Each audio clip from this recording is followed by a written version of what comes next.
Oke, assalamualaikum warahmatullahi wabarakatuh. Sebelumnya perkenalkan, nama saya Slamet Rifaudin dari Prodi Teknik Informatika dengan NPM 23050400008. Nah, jadi pada kesempatan kali ini saya akan mempresentasikan tentang konsep konvolusi citra pada filtering citra berwarna dan konsep transformasi citra. Nah, langsung saja kita ke pembahasan pertama, yaitu konsep konvolusi citra. Sebelumnya, konvolusi apa? Nah, itu kita perlu bahas. Nah, pada dasarnya konvolusi citra atau image convolution adalah proses matematika yang digunakan untuk memodifikasi atau mengekstraksi fitur dari sebuah citra dengan cara menggeser kernel atau mask atau filter di seluruh piksel gambar. Secara sederhana, konvolusi yaitu perkalian elemen per elemen antar kernel dan area lokal citra. Kemudian hasilnya dijumlahkan untuk menghasilkan nilai piksel baru. Untuk lebih jelasnya kita langsung saja ke langkah konvolusi dan nanti ada contoh kasusnya. Nah, untuk langkah konvolusinya itu sendiri yaitu yang pertama untuk menggeser kernel di seluruh piksel. Nah, kedua menghitung rata-rata pada setiap posisi atau karena nilai semua kernel itu 1/9. Nanti dibagi 9 gitulah. Nah, selanjutnya itu melakukan hal yang sama untuk kanal G dan kanal B. Dan terakhir itu menggabungkan kembali atau hasil akhir dari RGB itu menjadi RGB baru, menjadi kanal-kanal baru hasil filtering. Nah, untuk contoh kasus berikut adalah misalkan kita memiliki gambar RGB 3x3 untuk setiap kanal dan kernel 3x3. Nah, contoh kernel di sini yaitu menggunakan filter rata-rata atau smoothing dengan data awal ya itu ada 100 di kanal R ya, itu ada 100, 120, 90, 80 dan seterusnya, dan kanal G berikut 60, 70, 80, 90, 100 dan seterusnya. Dan data awal pada channel blue atau biru 3x3 yaitu 200, 210, 220 dan seterusnya. Untuk selanjutnya kita menggunakan replikat padding, yaitu tepinya itu digandakan. Jadi matriks yang dipakai untuk sliding menjadi kayak gini. Misalkan di sini 100 ya di tepi-tepinya 100. Nah, di sini 80 ya di tepinya 80, 60, 60, 60, 60. Nah, gitu. Jadi yang tadinya 3x3 menjadi 5x5. Nah, misalkan kita mencari piksel rata-rata tengahnya yaitu ada 100, 120. Nah, kita di sini memposisikan piksel mana yang mau kita cari, kita posisikan di tengah. Misalkan di sini 100. Kita mencari piksel rata-rata tengahnya yaitu dengan menjumlahkan semua bagian ini, bagian piksel ini, dan dibagi 9. Nah, nanti ketemu rata-rata nilai piksel pada tengah kernel. Nah, untuk setiap posisi ambil patch, jumlahkan semua 9 elemen ini lalu bagi 9. Nah, ini untuk kita misalkan mencari di matriks 1, misalkan di 9 yang awal ini kita mau mencari rata-rata di titik 100 atau piksel 100. Nah, kita menggeser kayak kita mencari 100 awal di diletakkan di tengah, bagian tengah. Jadi misalkan ini kan, jadi kita memiliki 3 channel 3x3 yaitu 100, 100, 120. Nah, itu menggunakan padding replicate padding tadi. Nah, ini. Nah, pada contoh ini kita jelaskan semua bagi 9 ya ketemu 100. Jadi nanti nilai rata-ratanya 100. Nah, untuk posisi matriks baris 1 kolom 2.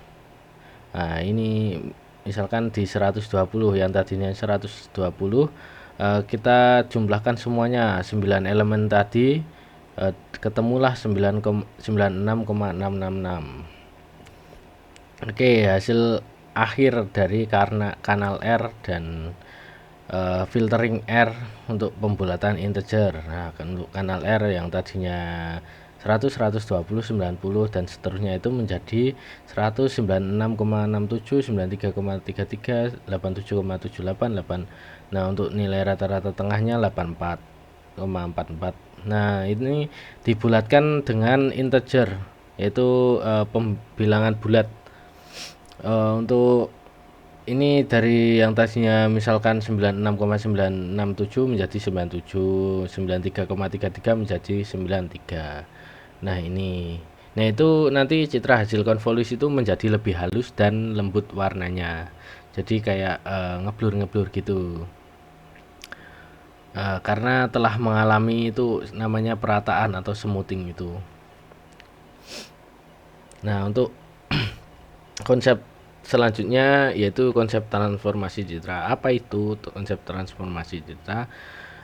Yaitu transformasi ruang warna atau color space transformation adalah proses mengubah representasi warna suatu citra digital dari satu sistem koordinat warna ke sistem lainnya dengan tujuan agar warna lebih mudah dianalisis atau diolah dan disesuaikan dengan perangkat tampilan atau percetakan, atau juga bisa digunakan untuk pemrosesan citra tertentu seperti segmentasi, deteksi tepi, atau peningkatan kontras. Untuk selanjutnya, untuk contoh kasusnya yaitu ada konversi dari RGB ke grayscale. Nah, sebelumnya saya akan membahas sedikit yaitu proses awal yang banyak dilakukan dalam image. Prosesnya adalah mengubah citra berwarna menjadi citra grayscale. Hal ini digunakan untuk menyederhanakan model citra yang tadinya ada 3 layer yaitu R layer, G layer, dan B layer menjadi citra grey atau abu-abu lah. Nah, itu apa sih citra grey itu? Nah, untuk citra grey itu sendiri yaitu adalah citra yang hanya memiliki satu kanal intensitas warna yaitu tingkat kecerahan antara hitam hingga putih. Nah, untuk hitam dilambangkan dengan 0 dan putih dengan 255 yaitu ada pixelnya lah. Kok pixel? Apa namanya? Kode warnanya. Untuk berbeda juga dengan citra RGB yang memiliki 3 kanal, ada red, green, dan blue. Citra grayscale hanya menyimpan nilai intensitas cahaya tanpa informasi warna.